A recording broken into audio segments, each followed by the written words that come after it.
చిన్న ఇంజెక్షన్ ద్వారా మోకాలు మరియు నడుము నొప్పులకు దీర్ఘకాలిక పరిష్కారం. డాక్టర్ ప్రకాష్ గుడిపూడి. సంప్రదించండి. Allied's pain and pain management centre, Hyderabad.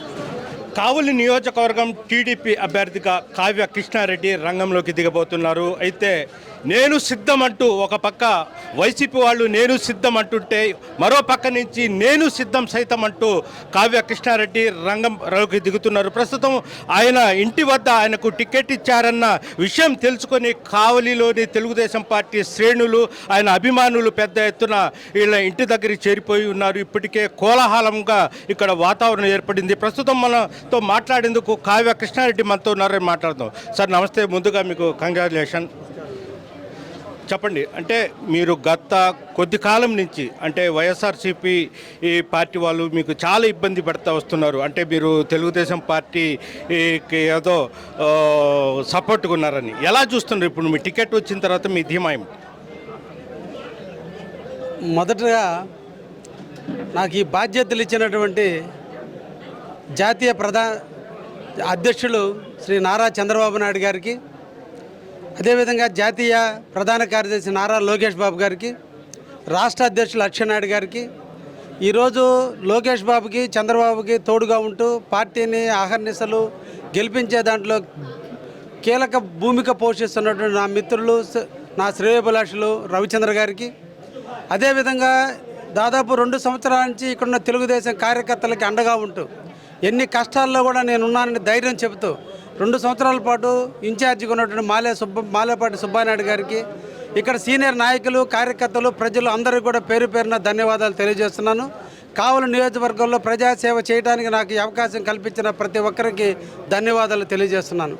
నేను ఒక సామాన్య కుటుంబకుడిగా అంచెలంచెలకు ఎదుగుతూ స్థానికంగానే కావల్లో నివాసం ఉంటూ చిన్న చిన్న వ్యాపారాల నుంచి పెద్ద వ్యాపారాల దాకా చేస్తూ ఎదిగిన క్రమంలో పేద బడుగు బలహీన వర్గాలకు అందరికీ అందుబాటులో ఉంటూ ప్రజల యొక్క బాధలు తెలుసు, కష్టాలు తెలుసు, ఇబ్బందులు తెలుసు, ఆర్థిక అసమానతలు తెలిసిన వ్యక్తిగా నేను ఉన్నాను. కాబట్టే ఈరోజు పార్టీ నాకు ఈ అవకాశం కల్పించింది అని ఈ సందర్భంగా తెలియజేస్తున్నాను. అదేవిధంగా కావ్య కృష్ణారెడ్డి సామాన్య కుటుంబం నుంచి వచ్చారు. ఎవరు పిలిచినా పలికే వ్యక్తి. అదేవిధంగా అన్ని రకాలుగా ఎవరైనా నిరుపేదలు పెళ్లి చేసుకోవడానికి ముందు వచ్చిన వాళ్లకు సహాయం చేయడం అలాంటి కార్యక్రమం చేపడుతున్నారు. ఇప్పుడు మళ్ళీ మీకు చంద్రబాబు నాయుడు టికెట్ ఇచ్చి ఒక ఎమ్మెల్యే టికెట్ ఇచ్చి మళ్ళీ మీరు రేపు గెలిచిన ఎలాంటి ప్రజలకు సేవా కార్యక్రమం చేపట్టబోతున్నారు? అదేవిధంగా కావలిలో ముఖ్యమైన సమస్యలు ఏంటి? ఒక్కటి మటుకు ఈ సందర్భంగా అందరికీ హామీ ఇస్తున్నానండి.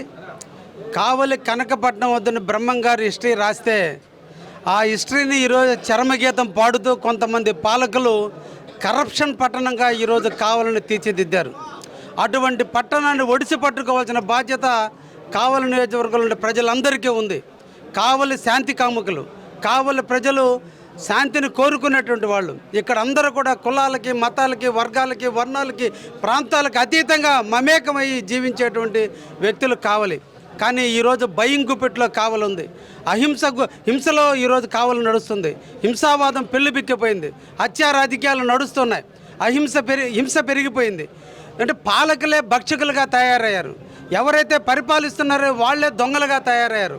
వాళ్ళే ఎదుటి వ్యక్తులు దొంగలు అని అంటూ ప్రజల్ని భయభ్రాంతులను చేస్తున్న తరుణంలో ఈరోజు ఒక సామాన్య పౌరుడిగా, కావలి వాసిగా, కావలి ప్రాంత నివాసిగా ఈ కావలిని కాపాడుకోవాల్సిన బాధ్యత నాది కూడా ఉంది. కాబట్టి ఈ బాధ్యతలు తీసుకున్నాను. భవిష్యత్తులో అవినీతి రహితమైనటువంటి కావలినిగా తీర్చిదిద్దే దాంట్లో నా అహర్నిశలు కృషి చేస్తానని, దానికి నా జీవితాన్ని పణంగా పెడతానని కూడా ఈ సందర్భంగా తెలియజేస్తున్నాను. అదేవిధంగా ఈ 4.5 ఏళ్ల కాలంలో రాష్ట్ర ప్రభుత్వ పనితీరు ఎలా ఉంది? ఇక్కడ ప్రజెంట్ ఎమ్మెల్యే పనితీరు ఎలా ఉంది? అంటే రాష్ట్రంలో 10 మంచి పనులు చేస్తే ఏమి చెడ్డ జరిగింది అనొచ్చు. 100కి 100 చెడ్డే ఉంది, ఇంక మంచి ఏముంది? కాబట్టి ఇక్కడ చర్చించుకోవడానికి ఏమీ లేవు. ప్రజలు ఏ ఒక్కడూ సుఖశాంతులతో లేరు. ముఖ్యంగా కావలి నియోజకవర్గం వ్యవసాయ కుటుంబీకుల నియోజకవర్గం. ఇక్కడ వ్యవసాయ కూలీలు ఎక్కువగా ఉంటారు. వ్యవసాయం మీద ఆధారపడ్డ కుటుంబాలే ఇక్కడ జీవనం సాగిస్తున్నాయి. ఎందుకనో పాలకుల అలసత్వం వల్ల కావలిలో ఎటువంటి ఇండస్ట్రీ కూడా నోచుకోనటువంటి ప్రాంతంగా ఈరోజు కావలి వెనకబడి ఉంది. ఉన్నదల్లా మాకందరికి కూడా జీవనాధారం వ్యవసాయం అయితే ఆ వ్యవసాయం వర్షాల మీద ఆధారపడాలి, లేదా సోమశిల కాలువ నీళ్ళ మీద ఆధారపడాల్సినటువంటి ఈ కావలిలో పాలకుల అలసత్వం వల్ల పేరుకి కావలి కాలువ, కానీ కావలికి నీళ్లు రావు. దీనికి మా దుస్థితి ఈ కావలి పాలకుల యొక్క పరిపాలన. అందుకే ఒక రైతు కుటుంబీకుడిగా, వ్యవసాయంలో అన్ని మెలకువలు చేసిన వ్యక్తిగా, వ్యవసాయంలో ఉండేటువంటి అన్ని పనులు చేసిన వ్యక్తిగా ఈ కావలిని ఆఖరి పొలానికైనా నీళ్లు అందించేదానికి నేను కృషి చేయాలని ఈ రాజకీయాల్లోకి వచ్చాను. తప్పకుండా అది రాబోయే కాలంలో మా బాబు గారు ముఖ్యమంత్రి అవుతారు. ఇక్కడ నేను ఎమ్మెల్యేగా గెలిచి తీరుతాను. వారి నాయకత్వంలో ఈ కావలి ప్రతి రైతుకు ఆఖరి పొలానికైనా నీళ్లు అందించేదానికి కృషి చేస్తానని కూడా ఈ సందర్భంగా తెలియజేస్తున్నాను. అంటే మామూలుగా సోమశిల జలాశయం నుంచి మిగులు నీళ్లు మాత్రమే కావలికి వస్తాయి, ఈ ప్రాంతానికి వస్తాయి. అంటే మిగిలితేనే కావలి ప్రాంతాలకు వస్తాయి. అంటే పక్కాగా మీరు మనకు కూడా కావలి ప్రాంత రైతులు కూడా సోమశిల జలాశయంలో నీళ్ళు భాగం ఉంది, ఖచ్చితంగా మనకు ఇన్ని టీఎంసీలు ఇవ్వాలనేది మీరు ఏమైనా ఇచ్చేస్తారా? ఒకటండి, మీరందరూ కూడా తెలుసుకోవాల్సినటువంటి విషయం ఒకటి, కోవూరు దగ్గర సర్వేపల్లి కెనాలు, బుడాబ్ సాహిబ్ కెనాలు బ్రిటిష్ వాళ్ళ కాలంలో కట్టిన ఆయకట్లు. 1978లో సోమశిల రిజర్వాయర్కి శంకుస్థాపన చేసే నాడు ఈ ఆయకట్లని స్థిరీకరించారు. అయితే ఇప్పటికి కూడా కావలి ప్రాంతంలో, అంటే పెన్నాకి యువతలో ఉన్నటువంటి పాలకులు, అంటే ఎవరిని విమర్శించడం సభ్యత కాదు, ఏ రోజు కూడా అధికారుల దృష్టికి తీసుకుపోయినట్టు దాఖలాలు లేవు. కారణం ఏంటంటే 1978 నాటికి నెల్లూరు జిల్లాలో ఉండేటువంటి పొలాలన్నీ కూడా పంట పొలాలుగా ఉండి, ఈరోజు ఆ పంట పొలాలు దాదాపు లక్షల ఎకరాలు ఈరోజు లేఅవుట్ల రూపంలో, ఇండస్ట్రియల్ రూపంలో, ఈరోజు మన పోర్టు రూపంలో వెళ్ళిపోయినాయి.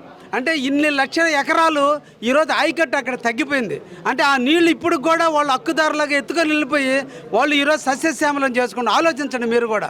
ఆ 1,00,000 ఎకరాలు ఈరోజు మూలాపేట దగ్గర నుంచి మాగుంట లేఅవుట్ కావచ్చు, అరుణాథపురం, ధనలక్ష్మీపురం, ఎన్ని లేఅవుట్లు, ఇవన్నీ ఒకప్పుడు ఆయకట్టు, ఈరోజు ఆయకట్లు లేఅవుట్లు అయిపోయినాయి. కాబట్టి ఆ ప్రాంతం ఈరోజు నీళ్ళు అవసరం లేదు. ఈరోజు దాదాపు మన కొత్తపట్నం, ఓడరేవు ఉంది కదా, మన కృష్ణపట్నం పోడరేవు దాదాపు 50,000 ఎకరాలు ఇండస్ట్రియల్ ఏరియా అయిపోయింది. అంటే ఇండస్ట్రియల్ ఏరియా అంటే అక్కడ ఆయకట్టు తగ్గిపోయింది. ఆ ఆయకట్టుని కావలికి ప్రాంతానికి తీసుకురాగలిగితే కావలి ఆఖరి ప్రతి పొలానికి నీళ్ళు రాగలదు ఉంది. దాన్ని ఆచరించే నాయకుడు ఇక్కడ లేకనే మేము అలసత్వానికి గురయ్యాం. అది నాకు స్పష్టమైన ఆలోచన ఉంది. తప్పకుండా మా బాబు గారు ముఖ్యమంత్రి అయిన వెంటనే దాన్ని మళ్ళా కొత్త ఆయకట్టు విధానాన్ని దానికి తెరలేపుతాం, ఆయకట్టు తెస్తాం. కావలికి అదేవిధంగా ఉదయగిరిలో ఉన్నటువంటి ప్రాంతాలకి సస్యశ్యామలం చేసేదానికి ఒక రైతు బిడ్డగా నేను కృషి చేస్తానని కూడా ఈ సందర్భంగా తెలియజేస్తున్నాను. సార్, చివరిగా అంటే కావలి నియోజకవర్గంలో గ్రావెల్ ఒక కేజీఎఫ్ మాదిరిగా కనిపిస్తుంది. వైఎస్ఆర్సీపీ వాళ్ళకి అడిగితే మనం కాదు, అది తెలుగుదేశం ప్రభుత్వ హయాంలోనే ఈ కేజీఎఫ్గా తయారైంది, మాకు ఎలాంటి సంబంధం లేదని వాళ్ళు చెప్తారు. ఏమంటారు? ఇందాకే ఒక మాట చెప్పానండి, దొంగలే ఎదుటి వ్యక్తులు దొంగ అని అరిచేస్తున్నారు. 10 మంది కలిసి ఎదుటి వ్యక్తిని దొంగలంటే అవుతుంది అనుకుంటున్నారేమో, అది నెరవేరదు. మీరందరూ కూడా ఆలోచించండి. ఈ రోజున కావలి నియోజకవర్గం ఒక ఇండస్ట్రియల్ ఏరియా అబ్బగా పోతుంది. ఎందుకంటే ఒక రామాయపట్నం, ఒక ఎయిర్పోర్ట్ వస్తుంది. ఎయిర్పోర్ట్ భూముల్ని 2018-19లో ల్యాండ్ అక్విజిషన్ ద్వారా తీసుకుంటే ఈరోజు మన కర్మ ఆ ల్యాండ్ అక్విజిషన్ భూములు కూడా గుంటలు పెడితే దానికి తెలుగుదేశం వాళ్ళు ఏం సంబంధం? పెట్టేది ప్రజెంట్ ఎమ్మెల్యే. ఎందుకు అందరం కూర్చున్నాం రోడ్డు మీద, ఎవ్వరు బళ్ళు తిక్కుండా ఆపుదాం. ఎమ్మెల్యే గారిని ఒక 10 మంది కమిటీని వేయమనండి, మేము ఒక 10 మందిని పంపిద్దాం, కాపలాగాద్దాం. ప్రభుత్వ అధికారులు పట్టించకపోతే ఇద్దరం కలిసి కాపలా పెడదాం. ఎక్కడ ఒక గ్రావెల్ కూడా ఎత్తుకొని కూడా కాపలా పెడదాం. దానికి ఛాలెంజ్ అయితే మేము కూడా ఛాలెంజ్, దానికయ్యే ఖర్చు కూడా మేము పెడతాం.